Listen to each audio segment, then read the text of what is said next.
होशियारपुर गांव में गुड्डू नाम का एक गरीब लड़का रहता था। 6 महीने पहले जब वो लोग घोड़ा गाड़ी से दूसरे गांव जा रहे थे, तब एक हादसा हो गया। उसके पिता की मौत हो गई और उसकी माँ के पैरों में इतनी गहरी चोट लगी कि उनका चलना फिरना दूभर हो गया। अब तो बस कुछ चिल्लर ही बचे हैं रतन। सारा पैसा मेरे इलाज में जा रहा है। घर में खाने तक के पैसे नहीं हैं। तो मुझे मार डाल, इस बीमार माँ से छुट्टी पा। माँ, ये आप क्या कह रही हो? बस आप ही तो मेरा परिवार हो।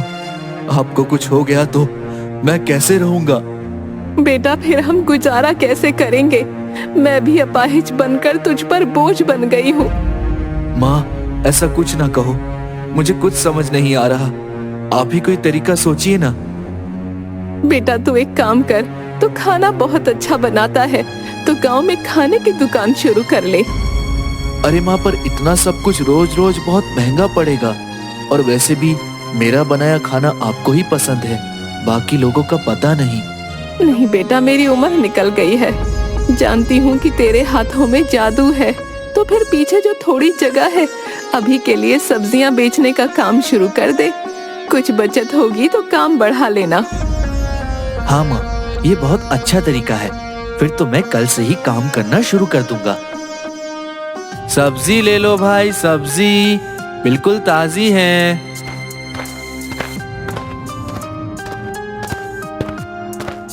हाँ बेटा गुड्डू, आज तो मुझे 1 किलो सीताफल कर दो। बहुत मन है, आज तो सांभर बनाऊंगी। हाँ। अरे वाह अम्मा जी, फिर तो जरूर आऊंगा आपके पास सांभर खाने। ये लीजिए आपका सीताफल। ला बेटा। धन्यवाद। सब्जी बेचकर गुड्डू के पास जो भी पैसे आते, उन पैसों से गुड्डू के घर का खर्च निकल जाता। एक दिन सुबह सुबह गुड्डू सब्जी बेचने निकल ही रहा था। माँ, मैं सब्जी बेचने जा रहा हूँ। मैंने आपके लिए खाना बना दिया है और मैं जल्दी ही आ जाऊंगा। बेटा, आज मेरे पैर और कमर में बहुत जोरों का दर्द हो रहा है। मुझे लगता है कि आज तो बड़े वैद्य जी के पास चलना ही पड़ेगा। ठीक है माँ, मैं तुम्हें ले चलता हूँ। पर बेटा, वो इलाज के लिए तो बहुत ज्यादा पैसे मांगेंगे।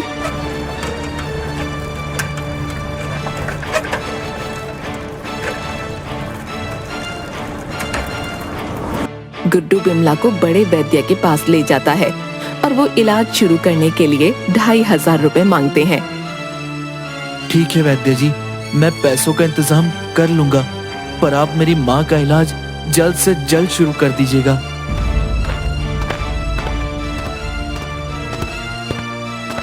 गुड्डू गांव के मुखिया के पास जाता है। मुखिया जी, मेरी माँ के इलाज के लिए कुछ पैसों की जरूरत थी। अगर आप पैसे उधार दे देते तो अच्छा होता। पुराने कर्ज तो तुमने चुकाए नहीं, अब और पैसे मांगने आ गए। मैं कोई पैसे नहीं दूंगा, और तुमने 1 महीने में पुराने कर्ज नहीं चुकाए तो तुम्हें अपना घर देना होगा। देरी के लिए माफी चाहता हूँ मुखिया जी, जल्दी आपके सारे पैसे लौटा दूंगा।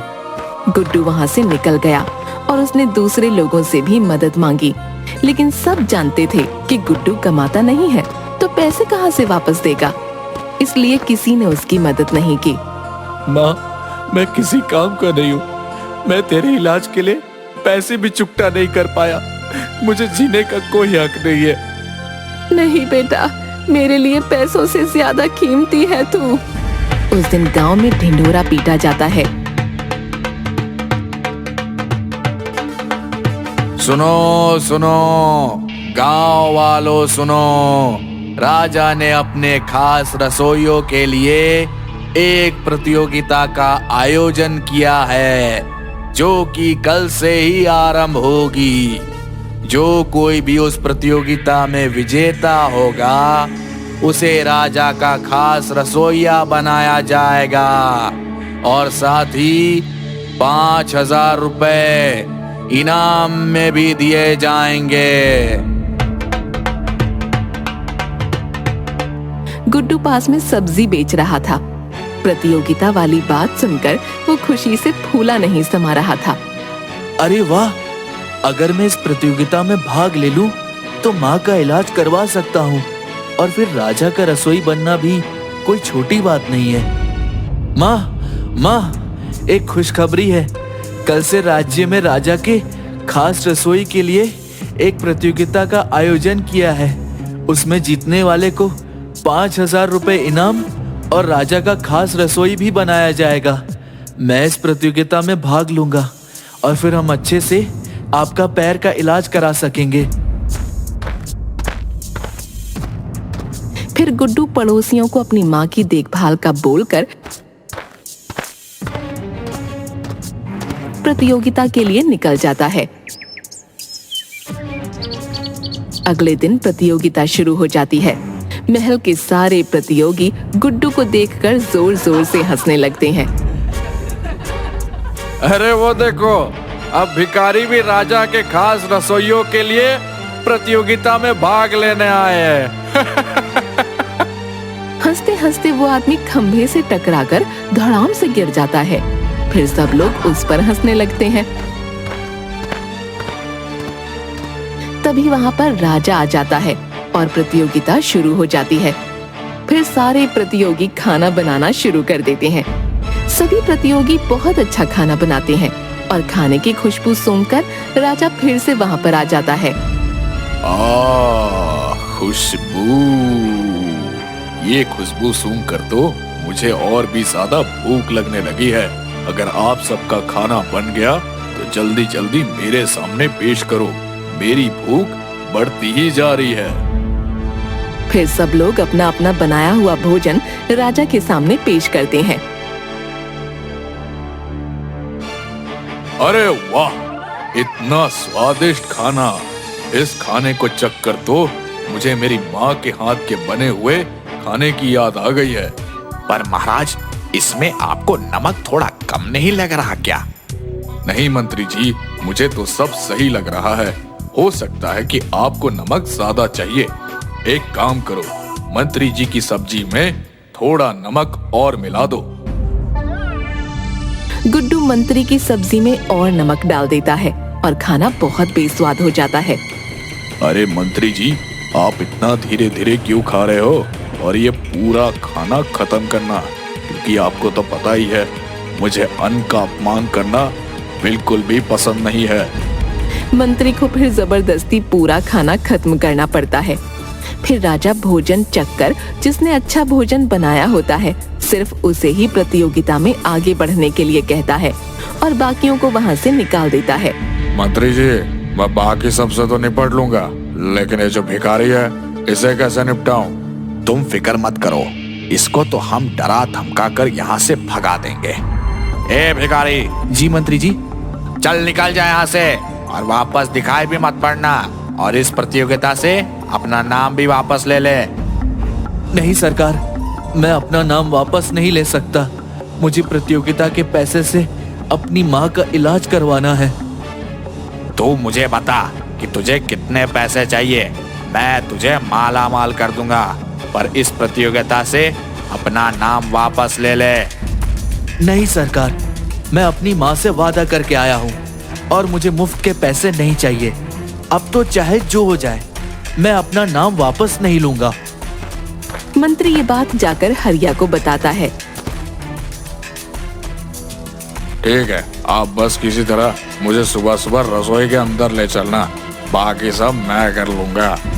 मंत्री सुबह रसोई के पहरेदार से बातचीत करता है और इतने में हरिया चुपके से अंदर जाकर गुड्डू का पूरा सामान तहस नहस कर देता है और तभी उसके हाथ से एक मसाले का डिब्बा गिर जाता है। आवाज सुनकर कोई अंदर ना जाए, वो तुरंत डिब्बा बंद करके छिप जाता है और फिर मंत्री की मदद से बाहर आ जाता है।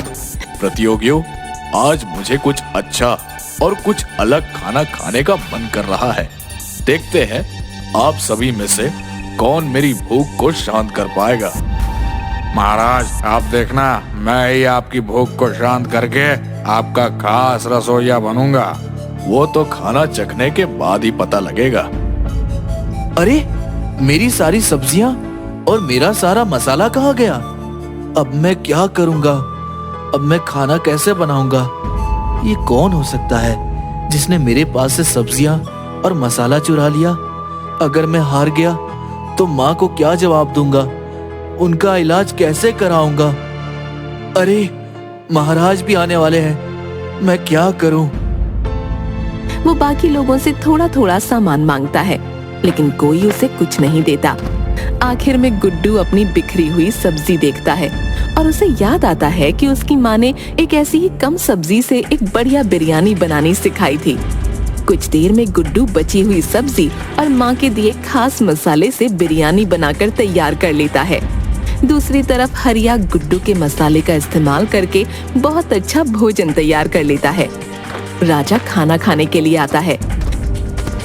हाँ तो बताइए, आपने क्या बनाया है? महाराज, मैंने आपके लिए रस मलाई बनाई है, आप पहले इसे चखिए। फिर राजा बारी बारी करके सभी के पकवान चखता है। हाँ तो मैंने सबका भोजन चख लिया है, अब तुम्हारी बारी है। हाँ तो तुमने क्या बनाया है? महाराज, मैंने आपके लिए बिरयानी बनाई है। और राजा के सामने पेश कर देता है। इसकी तो खुशबू नहीं, मेरा दिल खुश कर दिया है। मैं जल्दी में चख कर देखता हूँ कि बिरयानी बनी कैसे है। हाँ तो अब मैं विजेता घोषित कर सकता हूँ।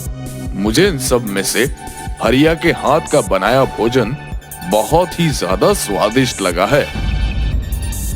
अचानक राजा के पेट में बहुत जोर का दर्द होने लगता है।